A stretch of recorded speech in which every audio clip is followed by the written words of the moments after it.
रामगढ़ छोटा सा गांव था। दिन में खेतों की चहल पहल, तालाब पर औरतों की हंसी और बच्चों की किलकारियां गूंजती।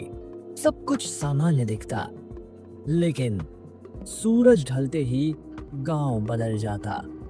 दरवाजे बंद हो जाते, गलियां वीरान हो जाती। वजह थी गांव के बाहर खड़ा वो पुराना पीपल का पेड़, जिसे देखकर हर किसी की रूह कांप उठती। तू उधर मत जा, वहाँ रात को भूत रोते हैं। हाँ, मेरी अम्मा कहती है उस पेड़ में कोई रहता है। तभी वहां पर गांव के बुजुर्ग श्यामलाल आते हैं और बच्चों को चेतावनी देते हैं। अरे अरे, कान खोल कर सुन लो। अंधेरा होने से पहले ही घर पहुंच जाना ठीक है। उस पीपल के पास जो गया वो लौटा नहीं बेटा। भगवान बचे उस दिशा से, दिन में भी दिल कांपता है वहाँ देख के। गांव में दो लड़कियां रहती थी, अनामिका और स्वरा। दरअसल वे शहर पढ़ाई के लिए चली गई थी और बरसों बाद इस गांव लौटी थी। दोनों जवान, निडर और जिज्ञासु स्वभाव की थी। गांव लौटते ही उन्होंने देखा, शाम होते ही हर कोई घरों को भाग रहा है। बच्चे खेल छोड़कर गलियों से भाग रहे हैं और ठीक उसी वक्त बुजुर्ग श्यामलाल चौपाल पर बैठे उन्हें डरावनी कहानी सुना रहे थे। अनामिका और स्वरा भी वहीं जा पहुंची। अब चलो यहाँ से भागो और कोई भी घर से बाहर नहीं निकलेगा, समझे? हाँ, भूत हो या सांप, कुछ तो है वहाँ। हम बुजुर्गों ने बहुत हाथ से देखे हैं। हाँ, मगर आज जब सबको डरता देखते हैं तो सच मानो हमें भी जानने की इच्छा हो रही है। तुम दोनों शहर में रहकर सब भूल गई हो। यहाँ रात ढलते ही हवाएं भी अजीब तरह से साए साए करने लगती है। जिज्ञासा अच्छी चीज है, लेकिन उसके साथ सावधानी का होना भी उतना ही आवश्यक है बेटी। गांव वाले उस दिशा की ओर झांकते तक नहीं थे। लोग मानते थे कि उस वृक्ष के नीचे कोई कैद है, लेकिन असलियत कोई नहीं जानता था। लेकिन ऐसा क्या है उस पेड़ में जो सब लोग पेड़ की तरफ देखना तक नहीं चाहते? क्या वाकई वहाँ कुछ है? डरने से सच नहीं बदलता स्वरा, असलियत का पता तो वहीं जाने पर होगा। बिटिया, ऐसी बातें मुंह से मत निकालो।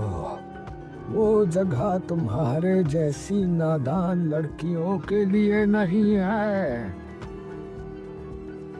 दादा, अगर असलियत किसी को नहीं पता तो ये मान्यता कैसे फैली?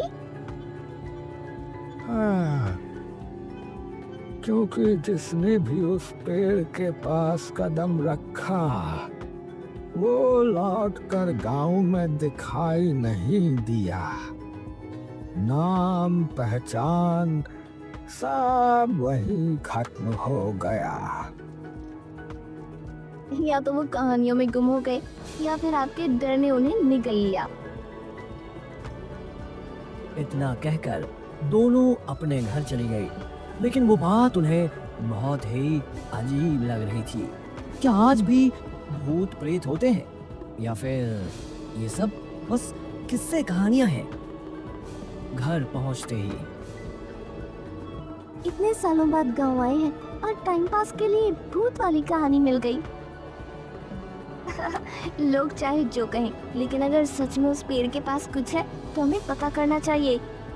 तो हमेशा ऐसे ही बोलती है, लेकिन अगर सचमुच कुछ हुआ तो भी डरकर भागना सही नहीं है। सच का सामना करना चाहिए। एक रात अनामिका ने एक बेहद अजीब सपना देखा।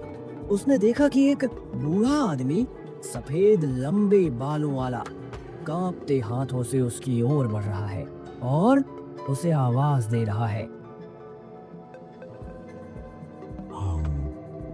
मुझे मुक्त करो, मेरी मदद करो, वरना सब नष्ट हो जाएगा। स्वरा, मैंने सपना देखा, एक बूढ़ा आदमी मदद मांग रहा था, कह रहा था मुक्त करो वरना सब नष्ट हो जाएगा। ये तो बहुत डरावना है, लेकिन इसका मतलब क्या हो सकता है पता नहीं, लेकिन जो भी है वो बहुत बुरा और डरावना था। कुछ दिनों तक वही सपना उसे बार बार आने लगा। फर्क बस इतना था कि अब वही सपना स्वरा को भी आने लगा। स्वरा ने अनामिका को अपनी बात बताई। अनामिका, मैंने भी वही सपना देखा, वही बूढ़ा, वही शब्द, वही मदद की पुकार। कमाल है, एक ही सपना हम दोनों को, ये संयोग नहीं हो सकता। अगली सुबह जब वो गांव में घूमने निकली तभी थोड़ी परेशान दिखी और उन्हें सामने चौपाल पे श्यामलाल दिखा गए। उनके पास जाकर उन्होंने कहा, दादा, हमें अजीब सपने आ रहे हैं, पेड़ और कोई बूढ़ा आदमी दिखता है, लगता है जैसे हमें सच दिखाया जा रहा हो। अरे सपने कभी कभी हमें चेतावनी देते हैं, कभी वो चेतावनी, कभी सच और कभी सपने सपने ही होते हैं। तो हम इसे क्या समझें? अरे इसे सपना समझकर भूल जाओ, और क्या। इतना कहकर श्यामलाल वहां से चले जाते हैं, लेकिन अनामिका और स्वरा कुछ सोचती है। और उसी शाम दोनों ने हिम्मत जुटाई और उस वृक्ष के पास पहुंची। सूरज ढल चुका था, चारों ओर धुंध और अजीब सा सन्नाटा था। पीपल के नीचे मिट्टी उखड़ी हुई थी, वहां से एक अंधेरी सुरंग जाती दिखी। अनामिका देख, यहाँ पर एक रास्ता है। अरे यहाँ चल चलते हैं, आज सच का पता लगा ही लेते हैं। दोनों ने हाथ कसकर पकड़े और मशाल लेकर उस अंधेरे सुरंग में उतर गई। मशाल की लौ कांप रही थी, जैसे हवा भी उन्हें रोकना चाहती हो। अनामिका, हम अंदर तो आ गए, लेकिन यहाँ अंधेरा बहुत गहरा है, मुझे बहुत डर लग रहा है। हाथ पकड़ो स्वरा, डर कर कुछ नहीं मिलेगा, हमें सच जानना है। मशाल की लौ भी अजीब तरह से हिल रही है, लगता है जैसे कोई हमें देख रहा हो। सावधान रहो, हर कदम सोच समझ कर रखना, यहाँ सिर्फ अंधेरा ही नहीं, खतरा भी है। सुरंग के अंधेरे में चलते हुए अचानक अनामिका और स्वरा को किसी बूढ़े आदमी की आवाज सुनाई दी। बेटियों, मेरी मदद करो, मैं यहाँ कैद हूँ, मुझे बचाओ। अनामिका और स्वरा ने देखा कि ये आवाज तो किसी अदृश्य दिशा से आ रही थी। अचानक उनके सामने एक धुंधली परछाई उभरी जो धीरे धीरे आकार ले रही थी। अनामिका, क्या वो नहीं बूढ़ा है? हाँ, उसकी आत्मा हमें बुला रही है, हमें उसकी मदद करनी होगी। वहाँ बूढ़ा रोता हुआ एक जंजीर से बंधा था। उसकी आंखों में डर और आशा दोनों झलक रहे थे। बाबा, आपको ऐसे किसने जंजीरों से जकड़ा है?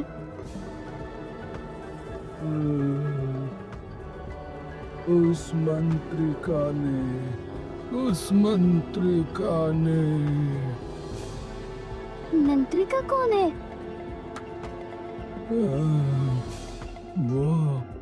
वो एक तांत्रिक है। लेकिन आपको ऐसे जंजीरों में क्यों जकड़ के रखा है?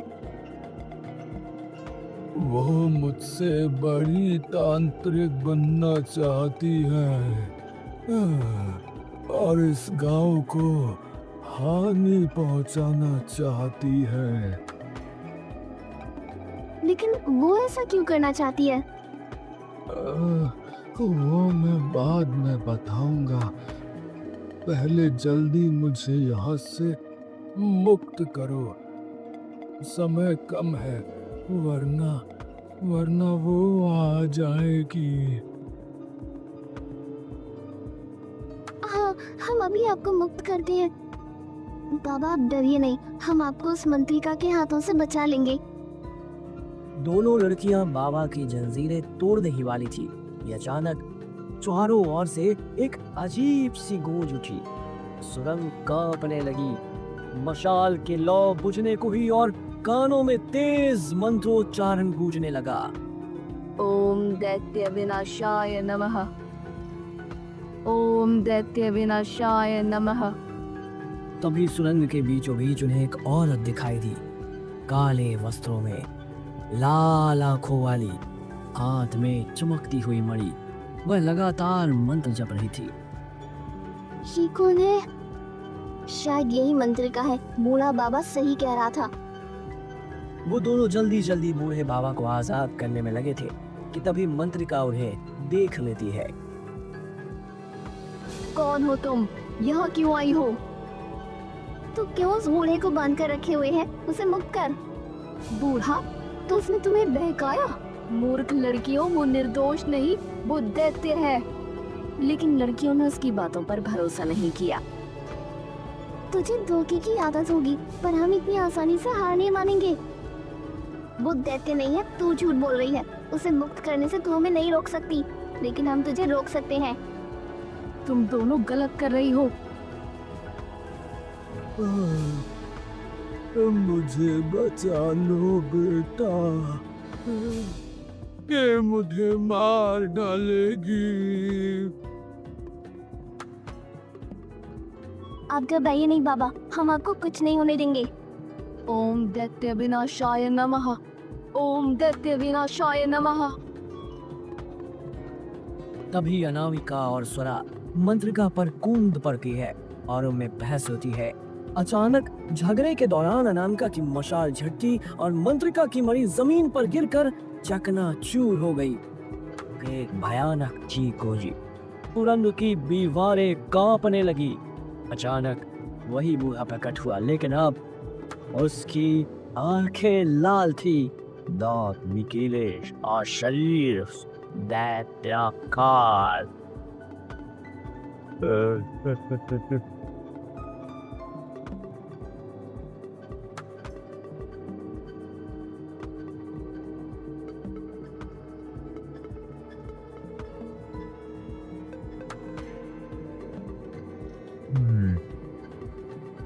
आखिरकार आजाद हो गया मैं।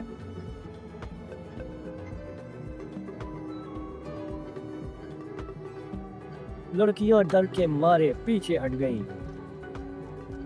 मूर्ख लड़कियों, माता चंडी ने उसे कैद किया था ताकि गांव बचा रहे।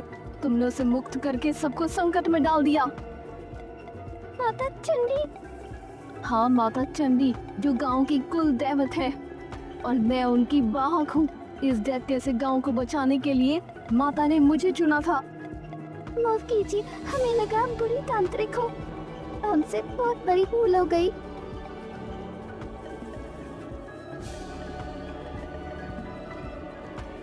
अब कोई नहीं बचा सकता तुम्हारे गांव।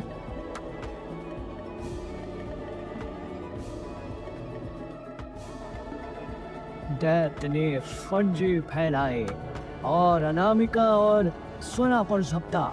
तभी मंत्रिका उनके सामने आ खड़ी हुई। नहीं दैत्य, पहले तुझे मुझसे लड़ना होगा।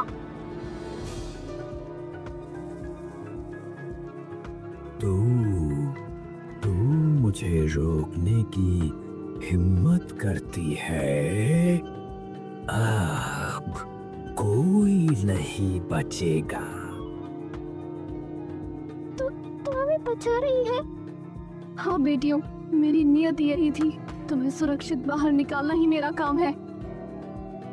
हम डरने वाले नहीं हैं, तुम्हारे सामने खड़ी है। तू मामूली सी लड़की मुझे खत्म करेगी।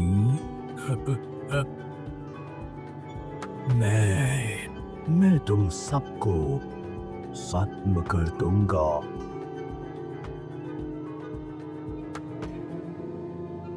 भीषण टकराव हुआ।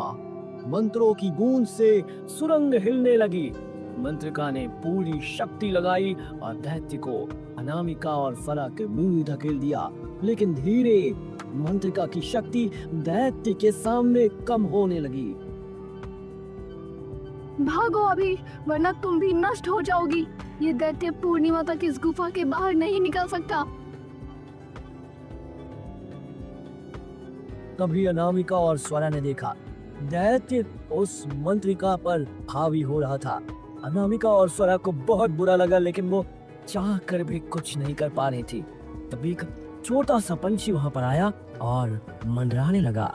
कुछ ही समय बाद एक रोशनी एकत्र हुई। वो रोशनी इतनी तेज थी कि दैत्य के साथ उन सब की आंखें बंद हो गई थी। उसी का फायदा लेके मंत्रिका अनामिका और स्वरा को लेके गुफा से बाहर आ गई। मौका देखते ही दोनों गुफा से बाहर आई और एक भयानक चीख उस गुफा से निकली। माँ चंडी ने हमें बचा लिया।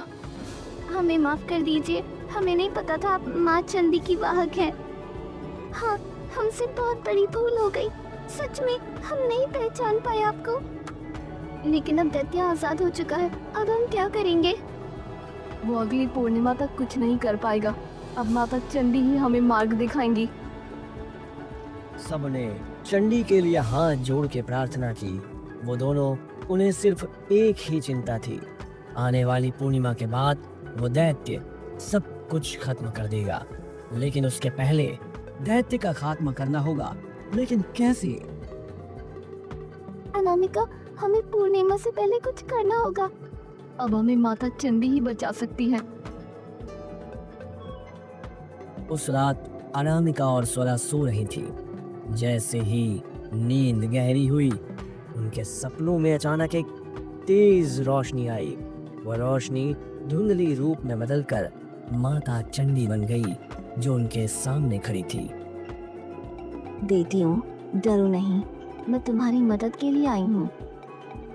माता चंडी, आप सच में आप हैं? हाँ, मैंने तुम्हें इसलिए सपने में बुलाया क्योंकि असल में समय बहुत कम है। मैं तुम्हें बताऊंगी कि कैसे दैत्य को हराया जाए। माता चंडी ने दोनों के सामने दैत्य को मारने की योजना स्पष्ट की। उन्होंने दिखाया कि किस तरह पूर्णिमा की रात वृक्ष के नीचे गुफा में अग्निकुंड और मंत्रों की सहायता से दैत्य का दैत्य स्वरूप समाप्त किया जा सकता है। उसने कहा कि उनके रक्त की एक बूंद और अग्नि का संगम वृक्ष के जड़ों में डालना अनुष्ठान का अंतिम हिस्सा होगा, जिससे दैत्य को कैद किया जा सकता है। हम करेंगे माता चंडी, लेकिन ध्यान रखना, डरना नहीं है। दैत्य तुम्हें डराएगा, तुम्हारे मन को कमजोर करेगा। तुम दोनों को अपने साहस और विश्वास से काम लेना होगा। माता चंडी ने दोनों को मंत्रों की आवाजें और अग्निकुंड की तैयारी का अभ्यास करवाया। इसने दिखाया कि दैत्य प्रकट होते ही कैसे उसकी शक्ति को कम किया जा सकता है और कैसे उसका शरीर धीरे धीरे राख में बदल सकता है। जब दैत्य प्रकट होगा, तुम दोनों केवल अनुष्ठान और मंत्रों पर ध्यान दो। डर के सामने मत झुको।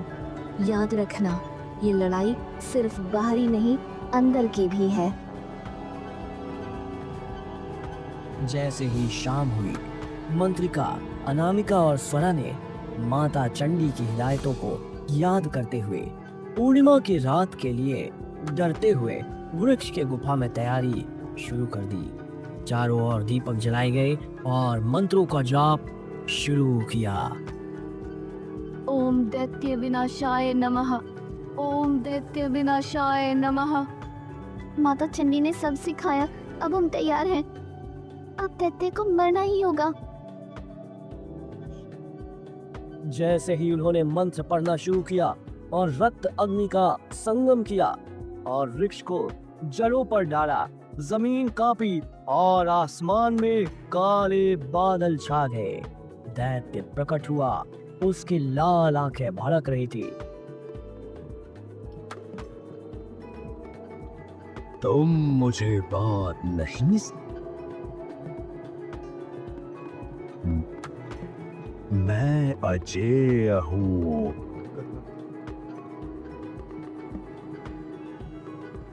हम हार नहीं मानेंगे। अग्नि की लपटें ऊंची हो गई, मंत्रों की आवाज दैत्य के चारों ओर गूंजने लगी। दैत्य की लाल आंखें धीरे धीरे बुझने लगी, उसका शरीर राख में बदलने लगा। उन राख में से एक साया दिखने लगा।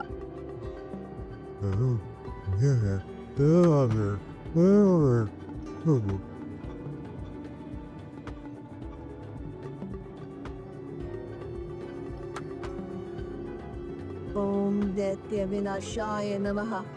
जैसे ही दैत्य राख में बदलने लगा, अचानक चारों ओर धुंध गहरी हो गई।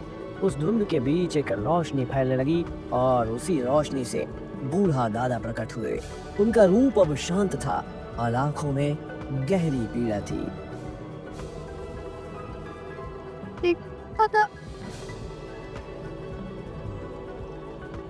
बेटियों, तुमने मेरी आत्मा को मुक्त किया। अब हमें सुकून मिलेगा। लेकिन दादाजी, आप कैसे यहाँ और दैत्य के रूप में कैसे कैद हुए? तभी पूरा दृश्य बदल गया, मानो समय पीछे लौट गया हो। बरसों पहले यही गांव लोग समृद्ध थे। गांव का रक्षक था वही बूढ़ा दादा, जो उस समय एक शक्तिशाली तांत्रिक और जादूगर था। शुरू में तो वह गांव की रक्षा करता था, लेकिन धीरे धीरे उसका हृदय घमंड और शक्ति की भूख से भर गया था। अब मैं ही इस गांव का स्वामी हूँ। मेरी शक्ति के बिना कोई श्वास भी नहीं ले सकता। लोग डर के साए में जीने लगे। दादा बलिदान मांगने लगा, गांव वालों को अपने वश में करने लगा। उसकी आंखों में लालच और चेहरे पर अहंकार था। हे माता, हे देवी, हमें बचाइए, ये हमें नष्ट कर देगा। हमें बचाइए माता। तभी गांव की कुल देवी चंडी प्रकट हुई। सफेद आभा, लाल तिलक और तेज से चमकता हुआ रूप। रुक जा, तू अपनी शक्ति का दुरुपयोग कर रहा है। ये गांव मेरा है, मैं इसकी रक्षक हूँ। मुझे कोई नहीं रोक सकता, न तू और न तेरा ये श्राप। मैं अमर हो जाऊंगा। दादा ने चंडी को ललकारा, मंत्रों से युद्ध छेड़ दिया, लेकिन देवी के सामने उसकी शक्ति कमजोर पड़ गई। देवी ने दंड देते हुए अपने त्रिशूल से धरती पर आघात किया। अहंकारी, तू दैत्य बनकर उसी वृक्ष की जड़ों में कैद रहेगा। जब तक तेरी आत्मा अपने पापों का पश्चाताप नहीं करेगी, तू शांति नहीं पाएगा। और देखते ही देखते दादा का रूप विकृत होकर दैत्य में बदल गया। ये आंखें लाल, शरीर भयानक और जंजीरों में जकड़कर पीपल की जड़ों के नीचे कैद हो गया। गांव डर के साए में जीता रहा और यही बन गया श्रापित वृक्ष। धुंध छट गई। बूढ़ा दादा आंसू भरी आंखों से अनामिका और स्वरा को देख रहे थे।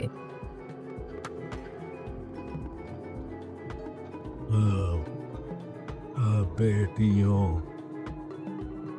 यही मेरा सच है। मेरे बापों ने मुझे बांध दिया। और तुम्हारे साहस ने ही मुझे मुक्ति दी।